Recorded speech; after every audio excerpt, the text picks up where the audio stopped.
Hello and welcome to Sterling Armory Sword Talk. We have a fun one tonight. I usually do that surprise intro. The last couple, I didn't do it tonight.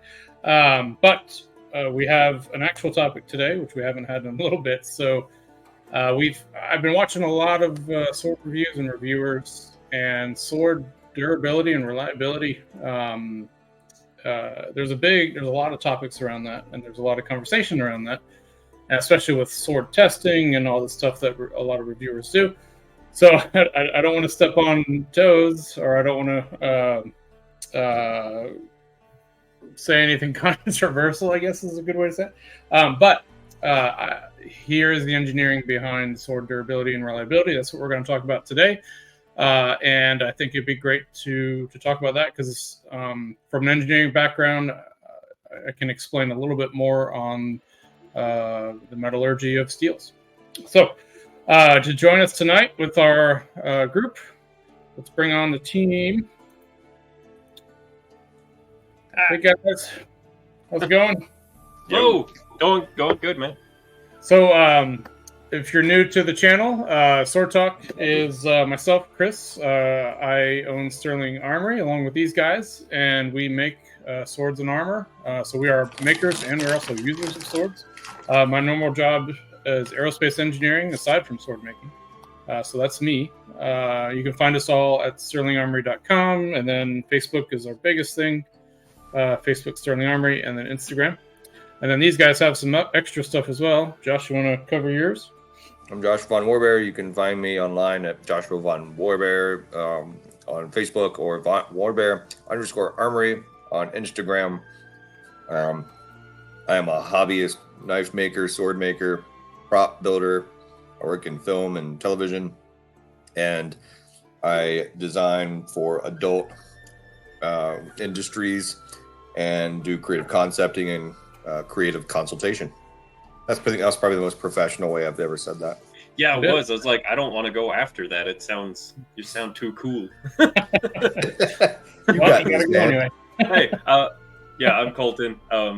You can find me Copperthorn Customs, Instagram, Facebook, TikTok. Also, sword maker, and metal fabricator, shall we say? Nice. Yeah, there you go. So with our normal sword talks, we try to cover a topic somewhere in the world of swords.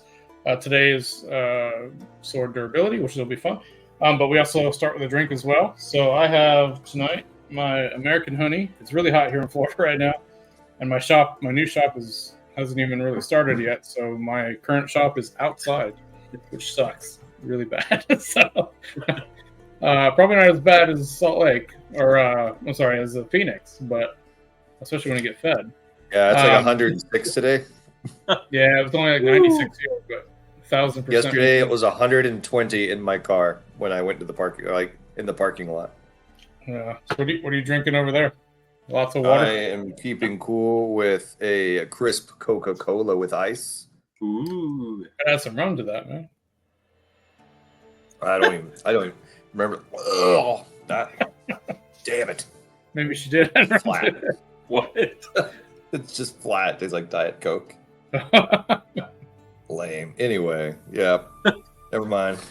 I'm drinking water. Just drinking water. Drinking water.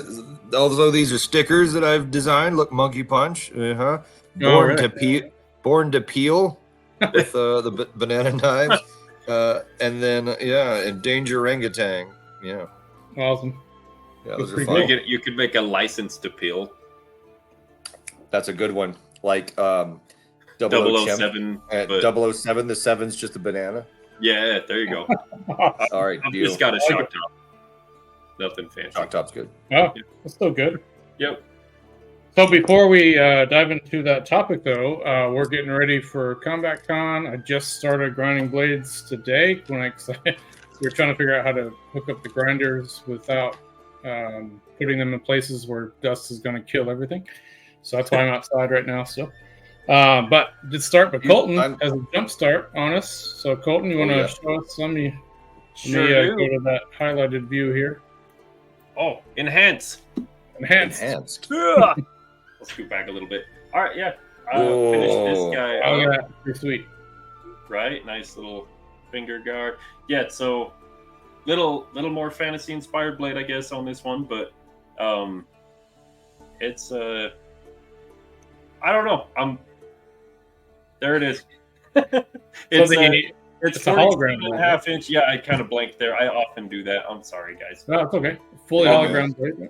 Yeah, so it's a 5/16 base hollow ground blade all the way out, and then it's a changing diameter hollow ground. Right. So I started with the 4-inch, and then on this side I had to step down to the 1.5-inch where it gets yeah. So kind of a lot of transitions happening on this guy. Turned out awesome for 40. Yeah, super light though. Right? Yeah, it's like 2.7 pounds, I believe. 2.5 pounds. Yeah. Yeah. So 47-inch. Pretty crazy. Yeah, it's a fun one. Awesome. I'm excited to see that one in person. Yeah. And then I just finished this guy up this week.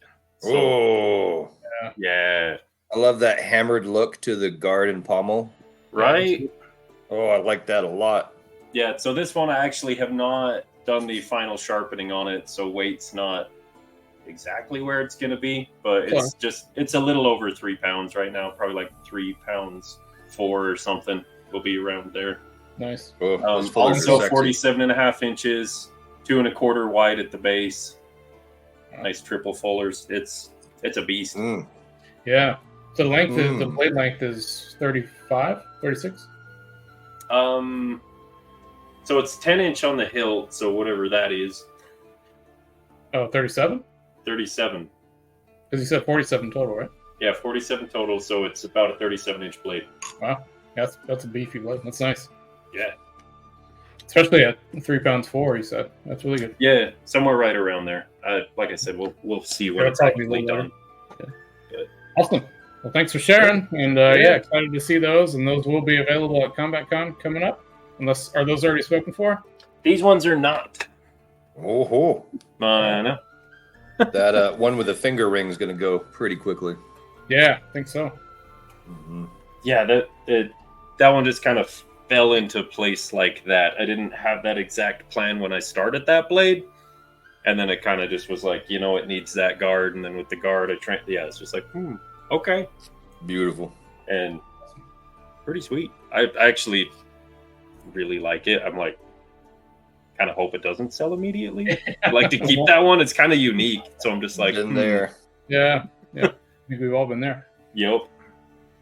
I finally got all my designs ready to go, so I'm hoping to get 6. So I already have, one from I'm surprised I still have the teal race skin raffle. Yeah. Still have him, and then I might have at least 5 others, although one is already spoken for.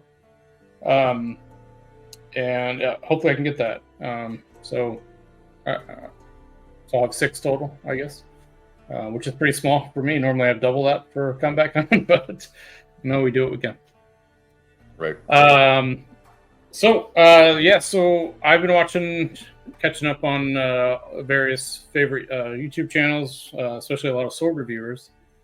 And I've been watching a lot of reviews of comparisons from sword to swords. And I've noticed that, especially in discussions of durability and reliability, it's not always accurately assessed. How to say that nicely? So the science of steel. So I hate to say it, but honestly, like when we talk about swords, a lot of people think that swords they have magical properties, and that the science of a sword steel is still unknown or still very hard, and it's not. So swords, for the most part, are a bar of steel. And the science behind a bar of steel is quite well known. We've been designing things with springs and all sorts of things with steel and metal for a very long time. So all of the math is available. You can actually do, all of the strength, toughness, durability, all these numbers you can do on a sword blade with a given material. Where it starts getting a little tricky is when you're starting to talk about laminates and laminated materials, and then how you heat treat those. So that gets into a little more difficult science, but it's still not that difficult. So So I wanted to talk about that today because there's a lot of misinformation out there, especially from a lot of big channels. So I wanted to dive into that. So hopefully you guys are. So I know on the engineering side, I know you guys aren't on as much of a nerd about materials as I am. I'm still under the impression that swords have magical properties. Yeah, this is news to me, man. They make me feel a certain way, and there's everything magical about that field. So I'm going to talk from the very nerdy engineering side, and I'm hoping that these guys will kind of play the, the kind of the opposite side where they'll ask questions. The village buffoons. We can manage that just fine. Yeah, that way we're gonna have a good discussion on this. So, and maybe you guys will learn something. I'm not sure, because I forget that some of this stuff. Because I've been doing engineering now for 20 years now. So to me, it's second nature. But I do realize that some things are not. Some of it is not intuitive. So yeah.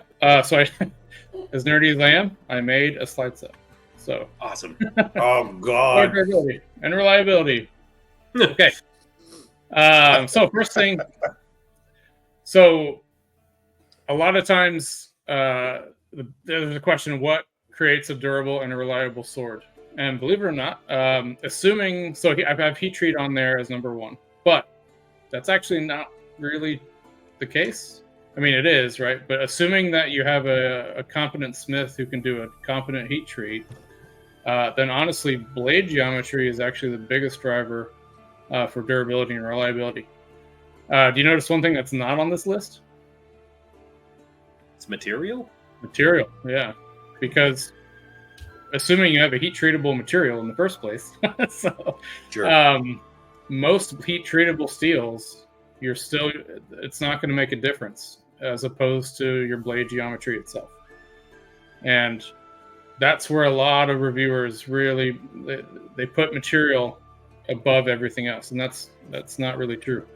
So I wanted to dive into that and why that is, because I think that's not intuitive. Because I think the reason why we think the type of steel is very important is because that's how it's sold to us, right? So usually people will, when you're looking in a catalog of swords, they'll say, "Oh, let's look at this steel. This sword's made out of the steel." And especially with katanas and Japanese blades, that's you can buy your sword with various grades of steel, and as long as the heat treat is the same on all those, then you're not going to see much of a difference.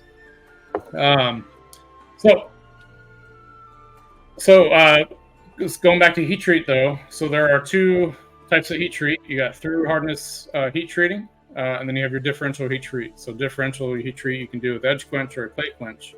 And all of this is going to give you very different properties for your sword, depending on what you want to do with it. So keep that in the back of your mind, because we're going to come back to this a little later. But again, blade geometry is actually the biggest driver for durability. So first thing is the geometry of a blade is what drives the stiffness of the blade. So again, irregardless of the material. So it's the blade geometry itself, and we'll go into that more. That drives how stiff your blade is, and then also its overall robustness.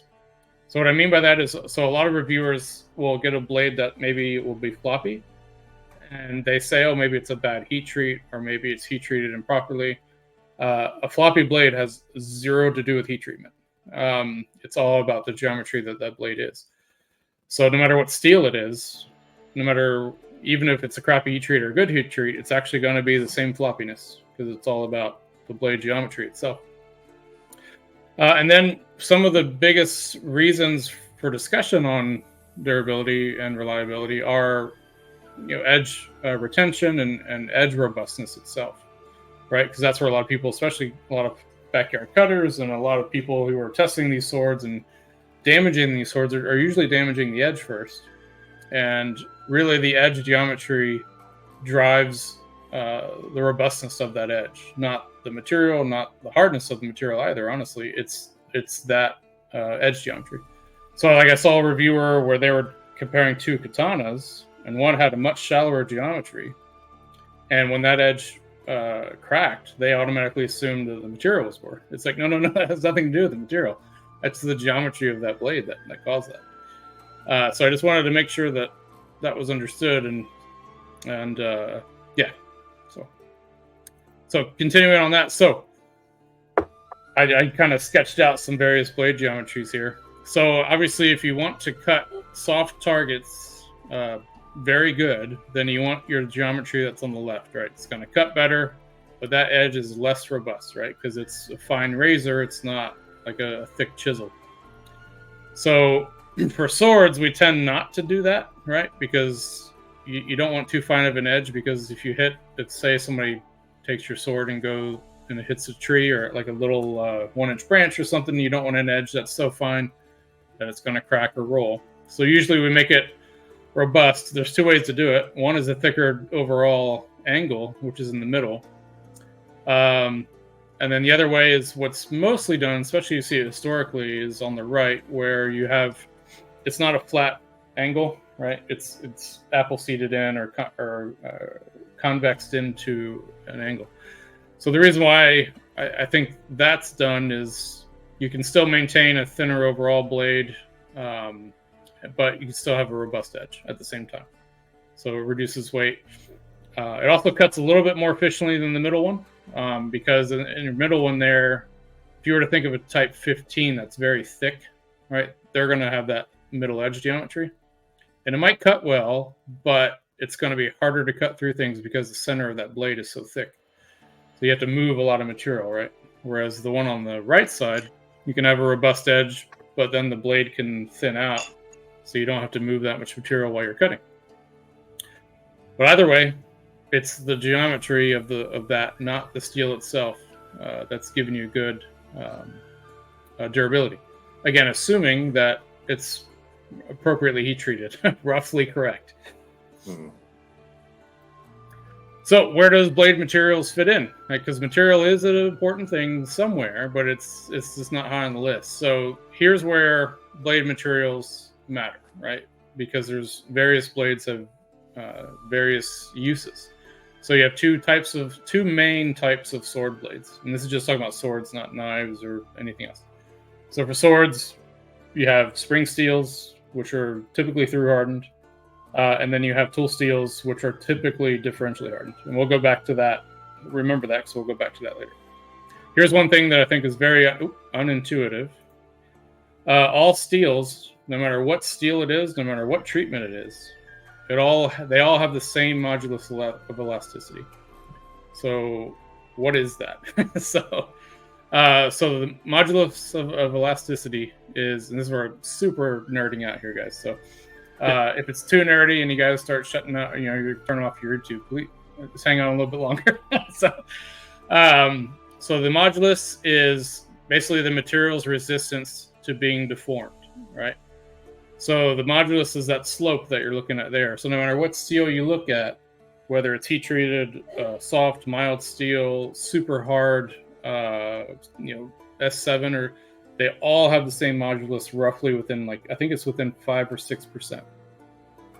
What that means is, given a geometry, like say I had a long, thin piece of every type of steel, if I were to wiggle it, no matter what its heat treatment is, they're all going to act the same. They're all going to have the same floppiness, or at the same time, if I had a stiff geometry, it's all going to be the same. So that's why it's the geometry that matters, not the heat treatment in terms of the flexibility and rigidity, of the blade. And all steels are around 29,000 KSI. That's their modulus. So what does heat treatment then do to this stress strain curve? So this stress strain curve is really what drives material selection for engineering, and how you want to heat treat the material for any given use in engineering as well. Did you already go over KSI? No, KSI is, yeah, KSI is 1,000 PSI. So it's 29 million PSI. Yeah, which is 29 KSI. Yeah. Okay, continue. That's pounds per square inch, but KSI is 1,000 pounds per square inch. So what does heat treatment do to that stress strain curve? So we're still looking at the same stress strain curve, right? So when you quench a steel, it brings it up to its highest hardness in a very brittle state. So when you really quench any steel to its highest hardness state, it looks like the right? So the harder and the higher hardness the material is, it actually pulls in the fracture. So you have a couple different things going on here. The elastic region, which is your orange there, or like salmon color, that's where the material flexes and returns to true. And then that Y is your yield strength. So once you pass Y, the material no longer flexes and comes back. It flexes and deforms until it gets to U. When it gets to U, that means the material starts actually breaking.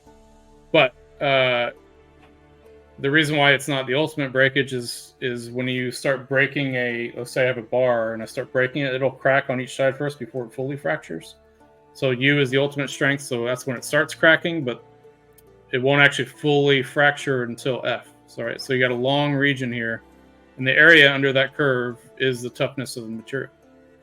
So when it's very brittle, the fracture number comes way in, and it's the same as the ultimate strength. So you have, once it fractures, it's broken at that point. So that's what happens when you quench the material, and it's at its highest hardness. So when you draw the hardness back into a temper, you start putting more of that difference between yield and F. You add toughness back into it. So I don't know if does that make sense? Yeah, I believe so. Okay. And this is the same. It seems like a good explanation. Yeah, this is the same for almost all steels. Now, some steels are, and we'll go into this a little bit later, some steels are designed to have higher toughness and a larger yield strength. But even though that modulus is the same, some steels are designed to have a high ultimate strength, but have, you don't have anywhere near the strain limit, so they're not as tough, right? They'll crack much faster, but they're much harder. So speaking of which, so spring steel. So typically in European swords made today, they are usually made of a spring steel, because spring steels themselves are designed to be hardened and then tempered back. So you can like 5160 or 1075 or any of the mild, like medium to medium high carbon steels, they can heat treat and they'll quench out at their hardness at around 58, 59 Rockwell, maybe 60. At that point, it's very brittle, right? So it'll crack really quick. But if you draw the hardness back, then you increase the toughness of that material. And so it has a giant spring range. So spring steels, if we go back to the other graph here, spring steels are designed to basically increase that yield strength along the modulus line, right? So they give you more spring range for a given heat treat. Whereas tool steels, a lot of anything differentially heat treated nowadays. So a lot of Japanese blades, a lot of Chinese blades, even some European blades that are differentially heat treated, they use a tool steel. And the reason why is because that tool steel is designed, they can get much harder than any spring steel can in the quench. So they can quench out from like 60 to 69 even. So I've seen some up 70, 71. But when you go to draw that hardness back, there's no spring range, right? The hardness goes lower and lower and lower and then drops all the way down below spring range. So they have a very brittle, very tough, but very strong stress strain curve, but just no toughness, right? So, but it has its uses, right? So if you really want a good edge retention on the edge of a blade, you can't beat a good tool steel because the edge is gonna stay there as long as you keep a good care of it. So tool steels differentially heat treated. You probably have to sharpen your spring steel blade probably 3 times as much as your tool steel blade, right? So that's why it's used in especially a lot of Japanese blades, right? So here's a good representation. This isn't exactly correct; it's close, but the spring steels are a medium to high carbon steel. So notice here it says medium carbon steels are the toughest. This is when heat treated out. Low carbon steels, although they do have a large area under the curve, their yield strength is nowhere near as high because they're not heat treatable, and they don't have a large spring region, right? So their overall toughness ends up being lower than the medium. And the high carbon steels, although they're super strong and they're super hard, they're not as tough because they crack, and they fracture pretty early on. So that's the basics of almost all steels, right? So as long as this is understood, then it doesn't matter which steel you're using, as long as you're using it for its appropriate use, right? So steel types and heat treatment for swords. So spring steels, again, they're picked when you want a through hardened and tempered for hardness, but you also want high toughness as well. So if you want to differential the blade, you're going to pick a tool steel like an S7 or an 01 or W2 or or T10 is a very common tool steel. Now, not all tool steels are the same, but roughly speaking. But you can differentially harden it, and you have the highest hardness on the edge. And the reason for differentially tempering is you can gain some toughness from the lower hardness geometry areas. So where the blade isn't heat treated or isn't hardened, that's where you get your toughness from. However, there's a big downside to that. So one of the big downsides, crack propagation. This isn't something sword reviewers talk about. This is an engineering term. But when we study steels in engineering, you have to pick things based on toughness and hardness. Also, crack propagation is very important. So all higher hardness steels will more easily propagate crack structures. So this means if it's a tool steel, it's going to propagate cracks much easier than a spring steel will. So this is why when guys are testing swords, like say you're taking a sword and you're hitting against a piece, like take Matt Jensen. Matt Jensen has a great destruction method for all his blades. But this is why so when he takes a differentially heated katana, that's a tool steel typically, and hits it against the croquet stick of doom, he calls it, a big giant piece of metal, and cracks it. When he flips it around and hits the other side, it breaks immediately. Whereas if you take the same through-hardened spring steel blade, it won't do that. It takes a number of cycles to actually crack it. And that's why, because the spring steel isn't as hard, doesn't propagate the cracks as much. So it's a big thing. Not many people talk about that, but it is very true. So even though, why would you pick a differentially heat-treated blade? So for guys doing like Japanese swordsmanship, like Toyomi Ryu, or Chinese swordsmanship, where all they're doing is cutting tatami all day long, over and over and over again. If they know that they have good edge alignment and they can cut all day long, then obviously you want a sword that you don't have to sharpen every other week, right? So that's why they're going to pick a differentially hardened, katana, because that can cut all day long and you never have to resharpen it. Whereas if you're taking a sword and you're abusing it, right, like a lot of the backyard cutters do and the sword reviewers do, then you want a spring steel sword because that's going to be a tougher sword all around. So doesn't mean one's better than the other. You just need to know the use case for one, right? So yeah. So I guess the last slide here, is there a magic sword steel? Not to my knowledge. So, however, I will say there are certain lamination methods, as I write here, that combine a spring steel and a tool steel, right? So most of the time when you do this, instead of getting the benefits of both, you end up getting the negatives of both. But there are a few combinations. I think KC Lund does a couple, and a couple other smiths are able to merge a good spring steel and a good tool steel to try to get the positives of both. So you get something that has a hard edge, but can also have a large spring range. Now, most of the time, again, that doesn't work out. Or it might work out, but it might just be slightly better than the pure spring or the pure tool steel. So most of the time, it's not worth it. But there are a few smiths who are managed to get some good properties out of that. So yeah, so that's about it. Any questions from the peanut guy? Where does the 440 stainless fall into this range? Valid question. 440 stainless, when heat treated, which material do you think it looks like? It's got to be over on that more brittle, right? So here, it has a little bit of a trick to it. So 440 stainless is case hardened. So that's not mentioned on here, because for normal swords, you wouldn't want to do that. So the case hardening, what it does is it makes the surface of the material very hard, very brittle, but the inside of the material is actually quite ductile, because it's a differentially heat treated blade essentially. But it's the outer case is all super hard, and the inner inside that is very ductile. So if you were to take one of those, and if you were to just try to bend it over your leg, you'll see that the outer surface will crack, and then when you flip it the other way, it'll crack the other way. So those surfaces where it's really hard will crack, and it'll take a set though. It'll actually bend. It won't be springy at all, and then the inside is just mush. So you have to wiggle it a few times and crack it a few times, and then it'll eventually just break right off. So they try to use. I mean, it's a great steel for a decorative piece because, I mean, it's not planned to be used, right? If you just sit it on a wall, you have a nice, hard, shiny surface.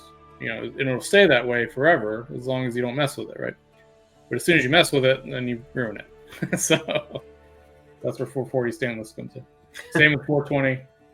There's a few stainlesses that can act more like a spring steel or like a tool steel, but they're not too common. Like a lot of the Japanese chef knives are using a stainless that's very close to a tool steel, so you can have that differentially heat treated chef knife, and those are very expensive. But yeah. What do you guys? This is all nice and everything, and I'll have to check facts with the rest of the internet. I did notice you didn't once mention crow skulls or wolf blood. Didn't know. What animal corpses and their spirits make better steels better. I didn't hear adamantium or vibranium mentioned at all. I don't know. It's flimsy fields. Yeah. So when you watch sword reviews, they have two blades, and they're comparing them against each other.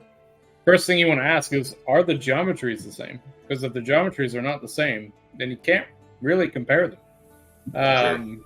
Apples to oranges at that point, yeah. Yeah, what you're comparing is which geometry is better for the task you're doing, right? So if you're chopping a log, obviously the blade geometry that's more robust is going to be better for chopping a log. So right. If you're cutting a soft target, the geometry that's better for cutting a soft target is going to work better, right? So it really depends on.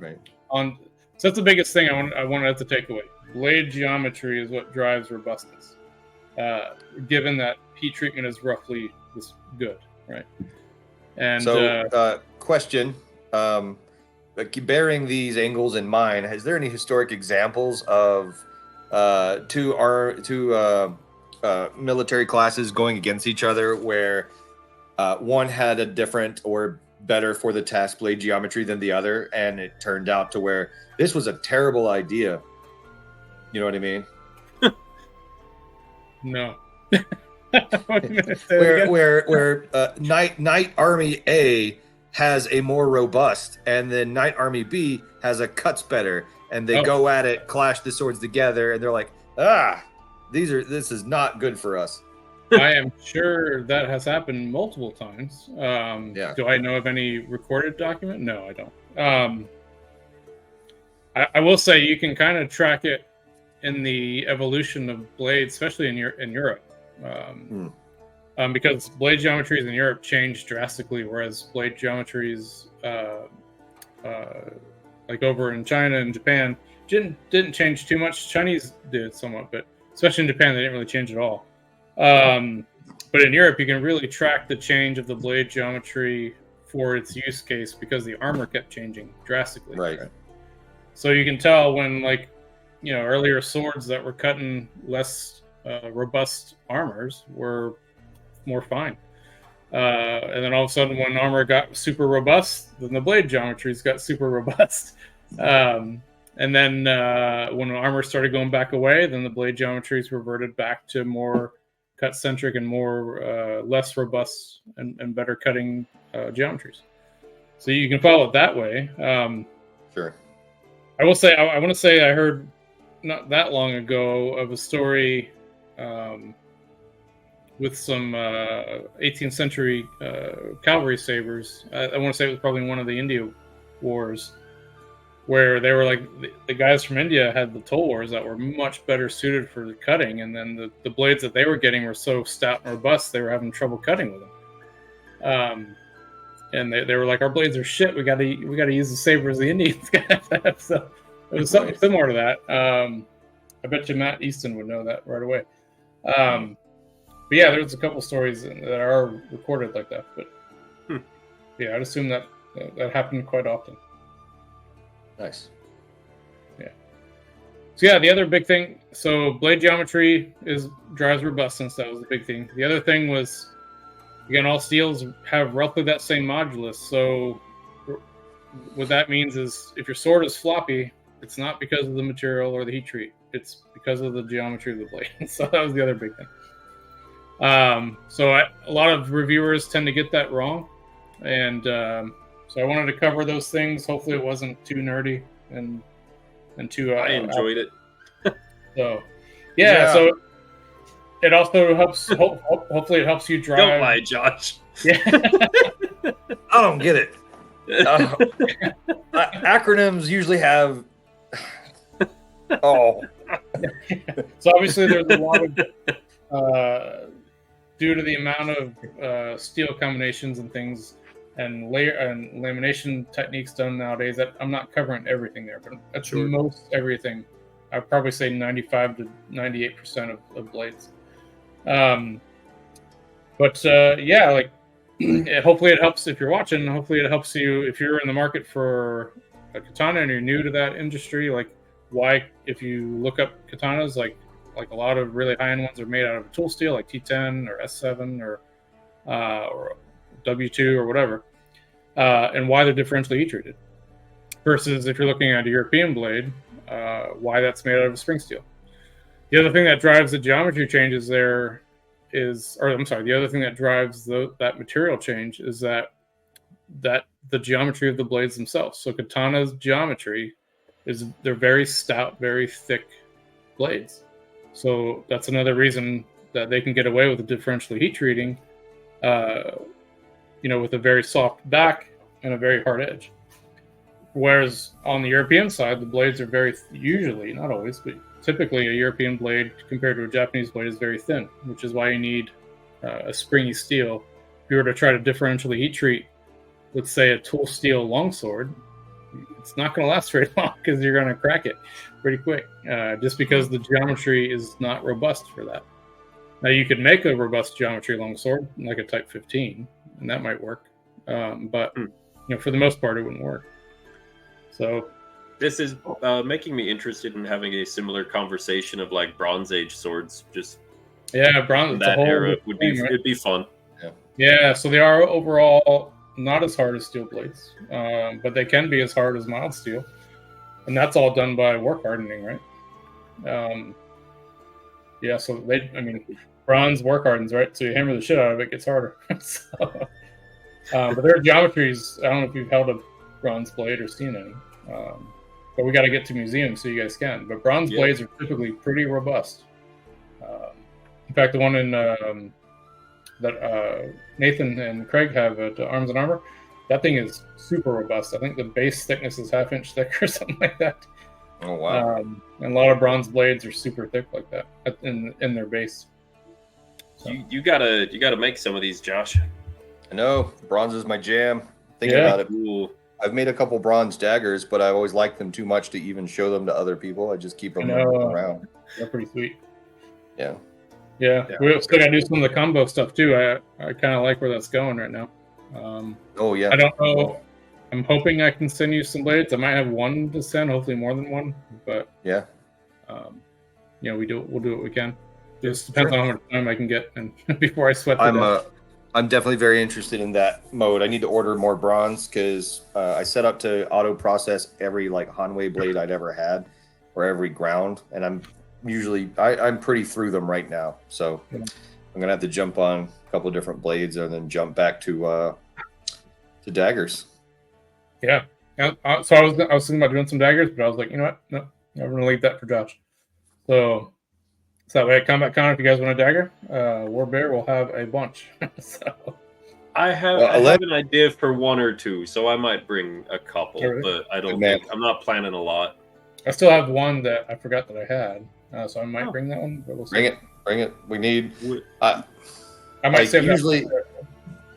I think for a while, at least at the beginning, I had mass-produced, obviously mass-produced alone by myself, everything. So I had so many swords and so many daggers because that's all I did. I didn't have a job per se. So, but now that I do, I don't have time or the energy to devote to swords and daggers at the moment. So everything is snail's pace. Sucks because I miss it, but it is what it is. Yeah. No. I also have health insurance. That's cool. Oh, that's weird. Yeah, man. Yeah. I'm going to go have tubes put in my butt like next week.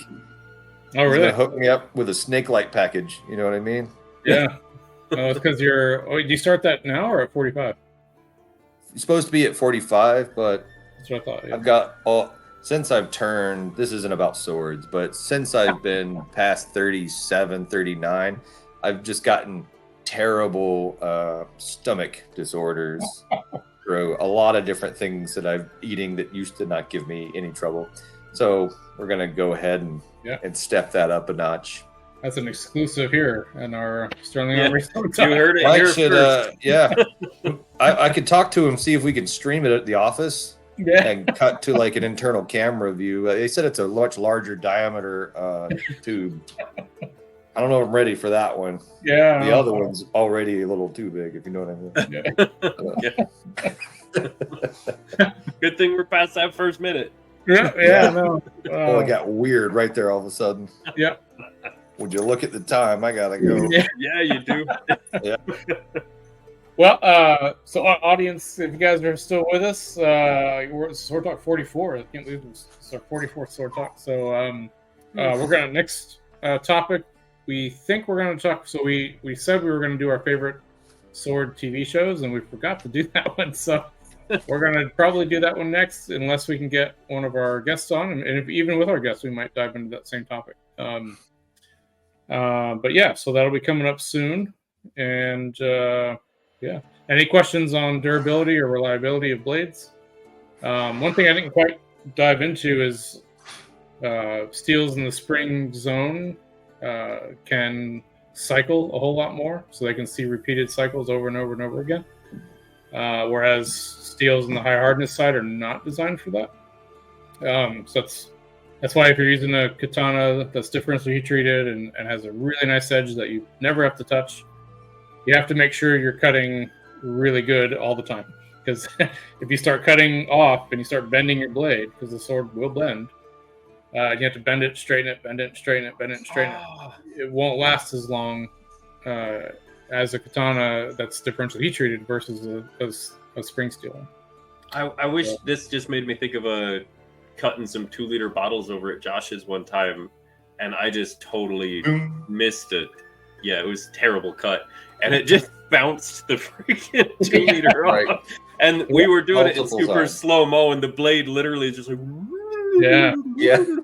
That was a good video. Right? What? Oh, yeah. That was a spring-tempered blade. Yeah, so you want that blade to be... So that had that been a differentially heat-treated blade, it would have stayed bent. Right? So... It went bunk and just it was such a bad cut. It might have just broken. It was terrible. Yeah. It was really bad. That was good times. No, when you just like baseball bat a 2-liter like 20 feet, then that's a bad cut. Yeah. Right. I seem to remember that same time we tried it like twice, and we put it back, and then when it finally cut, the bottle was so carbonated it exploded everywhere. You know, it was under so much pressure, it exploded, and I got like Sierra Mist all over my face or whatever the bottle was. I was gonna say it's that sword, but I changed it out. It was a sword that was hanging there for a while. Yeah. Now we've changed it out. But which one, is that Sierra's sword? That one's Sierra's. Yeah. Okay. Yeah.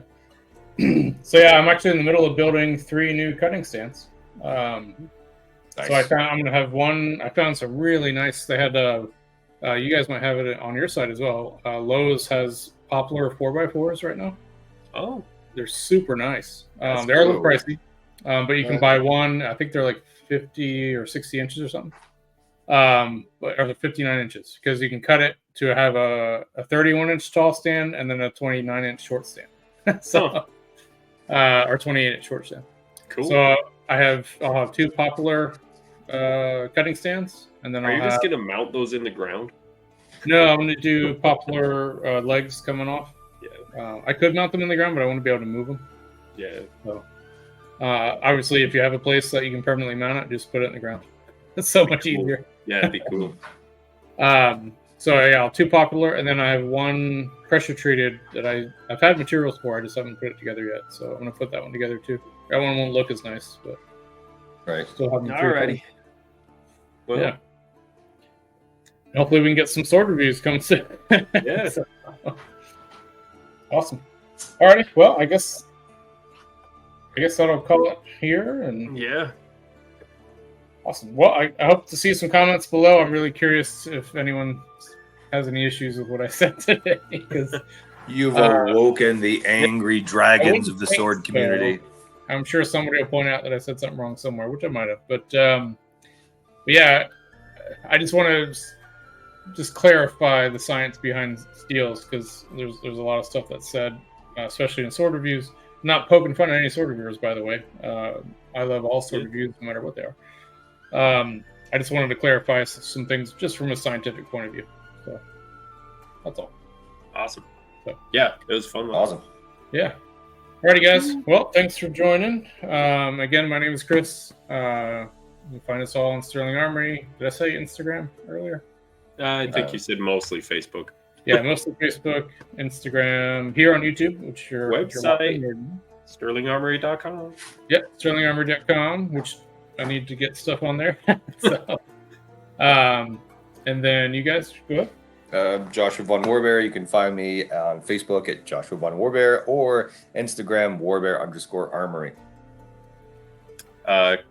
Colton, find me Copperthorn Customs on all the platforms basically, and Sterling Armory, obviously.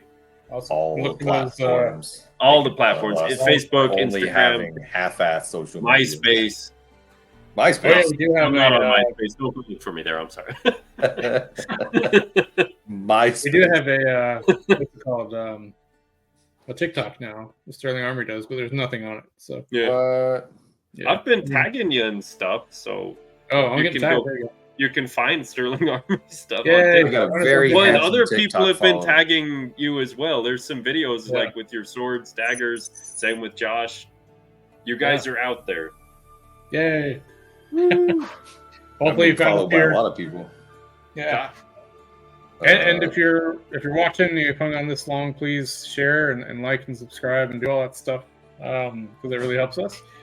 And we're going to be doing these and having fun regardless. But it's nice to have a fun feedback, especially when people have comments and stuff. It's great to get the discussion going. So, alrighty, guys.